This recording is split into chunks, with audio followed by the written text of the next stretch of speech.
提摩太後書第2章，愛嘅仔啊，你要通過基督耶穌所賜嘅恩典剛強起來。你在信徒真人面前對愛良恕嘅教訓，你也應該交託本給到你所信用又能教別人嘅人。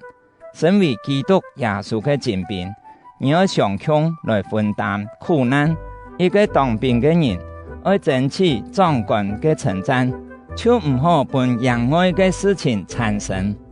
運動員比賽嘅事，那麼遵守規則，就唔是想要得到獎賞。殺忙耕種嘅農夫，應當先享受所收成嘅。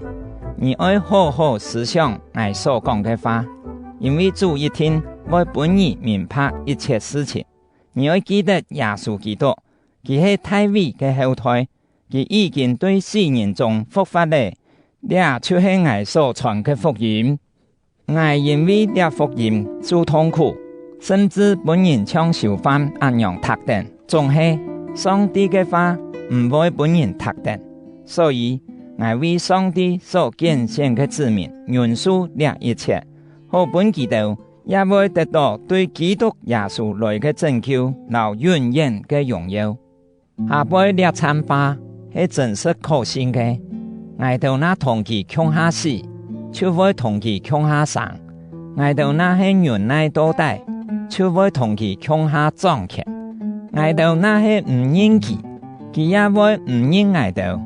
我到那係無信用，佢還係真實可信。因為佢唔會違背自家，你要提醒大家，在上帝面前嚴嚴敬戒基督，唔好看私人，這係無利益嘅事，只會敗壞聽道嘅人。要盡力在上帝面前做一個坎得考驗，唔會堅守嘅工人，正確講解上帝嘅真道，要閃開無根無據嘅空談，因為這類嘅談論會害人離開上帝。基督所講嘅係像督場，見車見太答。這道人當中有希米乃、老腓利圖，基督離開真理，主張復活嘅事已經告脫了，害別人信心搖動。總係上帝所立堅固嘅根基係唔會搖動嘅。在這天基當個確定，主認識屬佢嘅人，又確定凡自認屬主嘅，一定愛棄絕邪惡。每一個大家庭攏總有千多器皿，唔單搶有金器、銀器，也有屬嘅、廢嘅，有的係為到貴重嘅用途，有的係為到避錢嘅用途。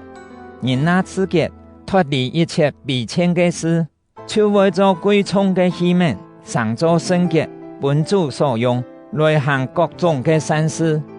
你唔好像後生人一樣憑情欲行事，要同基督心純潔，求主幫助嘅人，常強追求正義、信心、愛心並和平。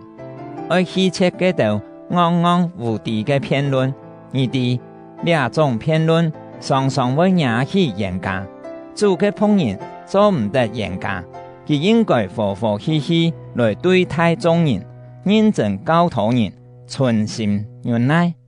用溫柔勸話反對嘅人，或者上帝為本基督悔改嘅機會，本基督認識真理。按樣，雖然魔鬼將基督捉去，強迫基督順服，基督也可能會想過來，對佢嘅羅命地位走出來，